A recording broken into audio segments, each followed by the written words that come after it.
can bring me through this. My hand might be messed up, but God kept me alive. I might be hopping, but I died 3 times, and God brought me back to life.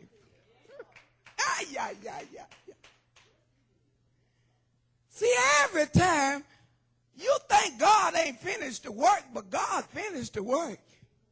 Now he wants you to testify. Instead of murmuring and complaining and saying, well, God, you didn't finish the work. Yes, I did. I did what I wanted to do. I carried it as far as I wanted to carry it. Now I want you to carry it the rest of the way. I want you to know that I'm God. And I can do whatever I want to do. I'm a God that changes not. I'm the same today as I was on yesterday. And I'll be the same forevermore. See, God don't want us murmuring and complaining. But God wants us to say, thank you, sir. Because you know, God, it could have been worse. You know, God, I could have been gone and left my kids behind. But you left me here to take care of them. You gave me the opportunity to still be here with them. Because you know, when you go, you don't know how people's going to treat your church. You don't know what people's going to do to your children. See, I thank God I'm still alive because of my children. And somebody said, well, how you alive because of your children? Because I decided one day that I didn't want to be in this world any longer. I decided that I was tired of going through. I said, God, I done went through long enough and I'm tired now. And I just wanted to give up on life and throw in the towel and just kill myself. But I had 4 children. And I thought about that. If I kill myself, who will take care of my children? Because nobody is going to take care of my kids like me. Nobody is going to love my kids like I love them. And that's what kept me from killing myself.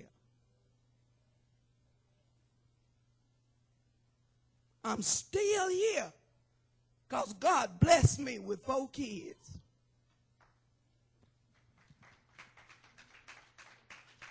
It's not about us, y'all. And I haven't lost Elijah in the trenches. But God is a good God. And I don't care what you're going through. I don't care how bad it's got or it get. God is still able to bring you through. Somebody say, how you know he able to bring you through? I'm glad you asked. I was reading on the other night about Jacob. You know how Jacob and his mama tricked Esau and got his blessing? But now God done already said that the older gonna serve the younger. But they tricked Esau and got his blessing from his father. And when Esau went in, there was no more blessing for him. And if you just really read it and listen to what Isaac was saying to Esau, it sounded like Isaac was cursing Esau. It sounded like it was reversed. He was giving him the raw end of the deal. But when Jacob left home empty-handed. Even though his father was rich and his father had everything, Jacob left home empty-handed, y'all.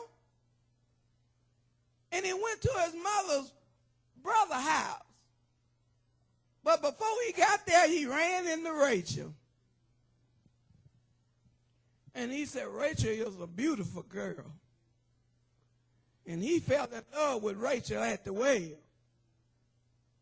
And he went home, went to Rachel's father and told him that he worked for him for Rachel. But mind you now, he worked 7 years. He worked 7 years for Rachel. But when it came down to getting Rachel, they got Jacob drunk. And while Jacob was drunk, he's supposed to have been going in to Rachel, but he went in to Leah. So now Jacob is upset.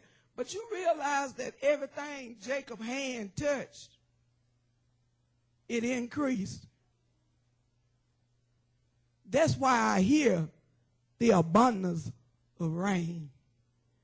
If you can get that abundance of rain, your life going to change today. Not tomorrow, but it's going to change today. If you can get the abundance of rain.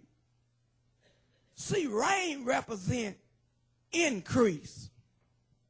They said May showers bring April flowers. The flowers come after the rain. The rainbow didn't come till the storm was over. That was the promise of God, the rainbow. So it didn't come till after the rain. But the rain got to come in order meant for you to get an increase. The latter rain and the former rain, it's got to come so you can get an increase. But everything Jacob's hand touched, it increased. It grew. Although Jacob didn't have anything, I'm trying to get you to see you might not have anything. But if you got Jesus, he will give you a strategy. The pastor told us on last week that God said, my peoples perish for the lack of knowledge. You lacking knowledge to read, you can't do no better. You don't have a dream. In the dream you do have, you don't do anything with it. When God gives you a strategy and tell you what to do, then you hear people saying, well, you know, the Lord gonna make a way. Well, the Lord just made a way. He just gave you a strategy. He just told you how to go out and get what you need. And he gave you specific instructions on how to do it. And you went out and you did part of what God told you to do. And then you said, well, God told me to do that, but he didn't answer me. He didn't do what he said he was going to do. But you left out one thing. I'm going to say this and then I'm going to get back to Elijah. You know how we go and shop for Christmas? And we go and we get a toy. And with that toy is not together, but it comes with instructions, right? So we decide that, hey, I know how to put this together. I see it on the box. So I don't need the instructions. So you throw the instructions in the trash. And that's the same way we do when God tells us something. We say, well, I already know how to do this. I know how to go there and I know how to talk to people. And so you forget all about what God said and you decide to do it your way. Same way you did with that toy. You put it together and you looked in the box. And when you looked in the box, there were screws in the box. And there was pieces of the toy in the box. And when you looked at the toy, it didn't look nothing like the box looked. Because why? You didn't follow instructions. The pastor told us that life is not hard. All we have to do is follow instructions. And if we can follow instructions, our life would be a whole lot better. Our life would be different if we follow instructions. If you look at the men's and women's in the Bible, whatever God told them to do, they did what God told them to do, and the end results was the same thing that God told them that was going to happen. But they followed instructions. They didn't take no shortcuts. They didn't go across the graveyard to try to get where they was going. They went the long way because that's the way God told them to go. And the only way your life gonna change is you got to,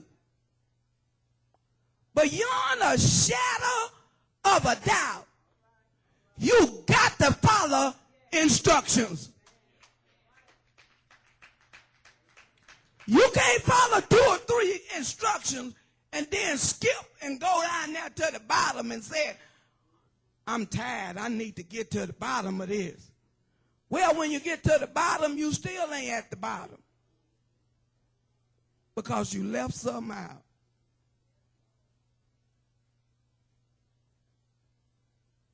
Children of God,